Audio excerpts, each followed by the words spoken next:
வணக்கம் இளைய தலைமுறையே, மாறுவோம் மாற்றுவோம்.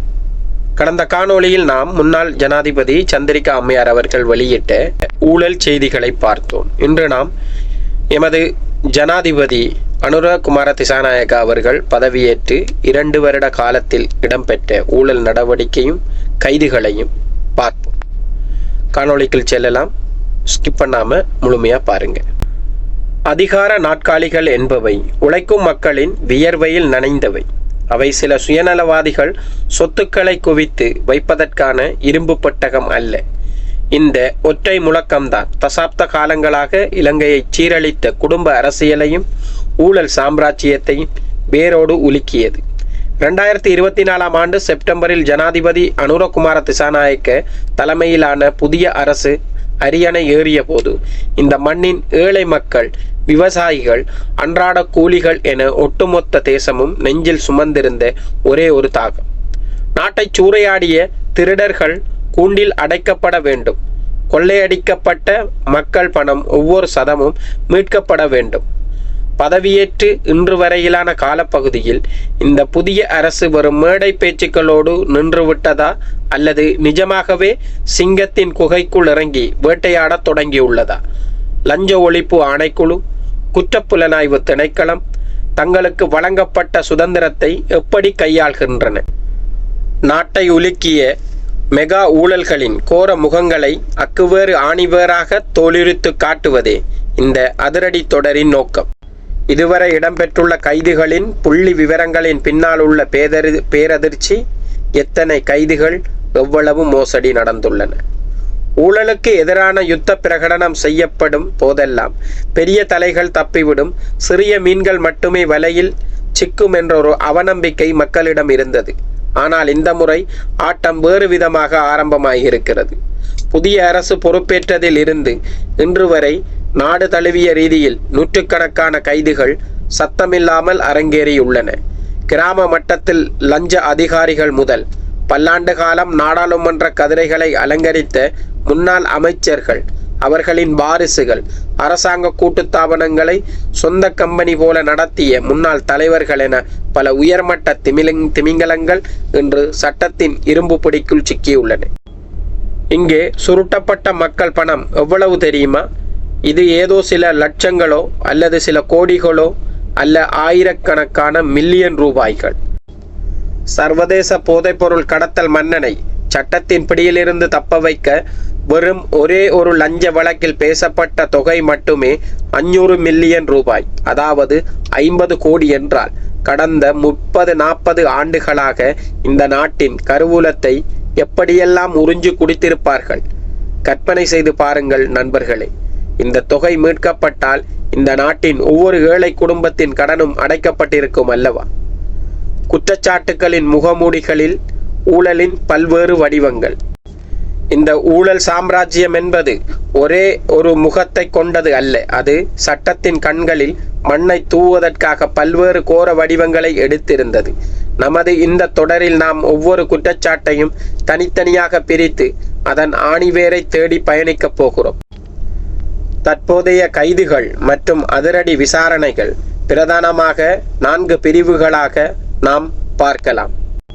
அதிகார துஷ்பிரயோகம் மற்றும் சர்வதேச குற்றவாளிகளை காத்தல். நாட்டின் மிக உயரிய பதவிகளில் இருந்தவர்களின் வாரிசுகள் சர்வதேச அளவில் தேடப்பட்டு வந்த போதைப்பொருள் கடத்தல் மன்னர்களிடம் இருந்து 100 மில்லியன்களில் லஞ்சம் பெற்று அவர்களை சட்டத்தின் பிடியிலிருந்து தப்ப வைக்க முயன்ற அதிர்ச்சியூட்டும் குற்றச்சாட்டுக்கள் இதில் அடங்கும். அடுத்து அரச நிதி மற்றும் பொது சொத்து துஷ்பிரயோகம். மக்களின் வரிப்பணத்தை, நாட்டின் காப்பீட்டு தொகையை, அரசாங்க கூட்டுத்தாபனங்களின் நிதியை தங்களுக்கு சாதகமாக பயன்படுத்திய குற்றச்சாட்டுக்கள். இதன் கீழ் சில முன்னாள் அமைச்சர்களும் நீதிமன்றங்கள் 25 ஆண்டுகள் வரை சிறை தண்டனை விதித்து அதிரடி தீர்ப்புகளை வழங்கியுள்ளன. அடுத்து அத்தியாவசிய பொருட்கள் விநியோக மோசடி.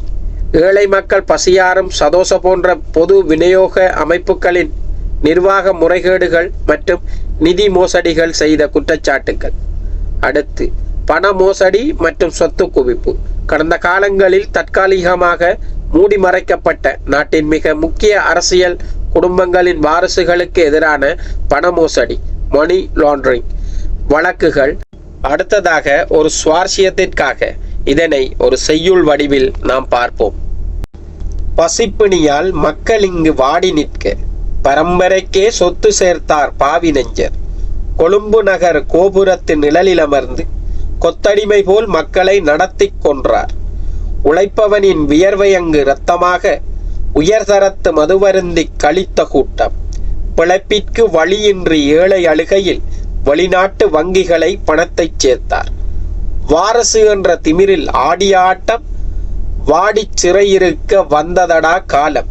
கூண்டில் அடைபடுவார் கொள்ளைக்காரர் கொலை நடுங்கி போகுதுபார் ஊழல் கோட்டை. நாளை வரும் பாகத்தில் நாம் பிரிப்போம் தோலை, நாட்டை சுரண்டிய நயவஞ்சகரின் லீலையை. நீதி வெல்லும் வரை இந்த நெருப்பு ஓயாது, ஊழல் சாம்ராஜ்யம் எங்கு இனி வாழாது. இனி வரப்போகும் பாகங்கள் மெகா ஊழல்களின் அதிரடி பட்டியல்.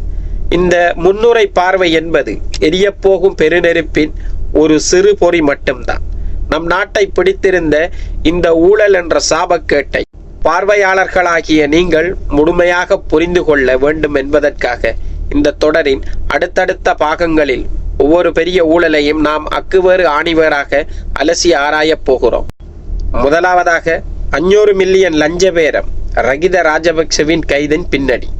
சர்வதேச போதைப்பொருள் கடத்தல் மன்னன் ஹரகட்டா என்பவனை தப்ப வைக்க முன்னாள் நிதி அமைச்சரின் மகன் கைது செய்யப்பட்டதன் பின்னணி என்ன?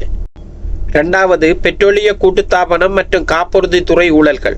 நாட்டின் எரிசக்தி துறையிலும் காப்புறுதி துறையிலும் மறைந்திருக்கும் வெள்ளை ஆடை ஊழல்வாதிகள் யார்? மூன்றாவது, லங்கா சதோஷ மோசடி. ஏழை மக்களின் உணவில் கை வைத்த அதிகாரிகள் மற்றும் அரசியல்வாதிகளின் பின்னணி என்ன? உழைக்கும் மக்களின் வியர்வையை கண்ணீரையும் உறிஞ்சு குடித்த ஊழல் திமிங்கலங்களின் முகத்திரையை கிழிக்கும் வரலாற்று பயணம் இது. இது வெறும் அரசியல் விமர்சனம் அல்ல, இது இந்த நாட்டு மக்களின் நீதிக்கான குரல். இறுதியாக, அனுரகுமார திசாநாயக்கவின் அரசு 2024 ஆண்டின் புதிய ஊழல் எதிர்ப்பு சட்டம் ஆன்டி கரப்ஷன் ஆக்ட் மற்றும் சொத்து குவிப்பு சட்டங்களை பயன்படுத்தி சொத்துக்களை முடக்கும் நடவடிக்கைகளையும் மேற்கொண்டு வருகிறது. சட்டம் தன் கடமையை செய்ய தொடங்கியுள்ளது. இந்த முன்னுரை உங்களுக்கு ஒரு தெளிவை தந்திருக்கும் என்று நம்புகிறேன். அடுத்த பாகத்தில் உங்களை சந்திக்கும் வரை தொடர்ந்து சிந்திப்போம். இந்த பாகத்தின் தொடர்ச்சி எதிர்வரும் காலங்களில் தொடர்ந்து வரும். இந்த காணொளி உங்களுக்கு பிடிச்சிருந்தா என்னோட சேனலை சப்ஸ்கிரைப் பண்ணுங்க, உங்க நண்பர்களுக்கு ஷேர் பண்ணுங்க, லைக் பண்ணி கமெண்ட் பண்ணுங்க. நன்றி, வணக்கம்.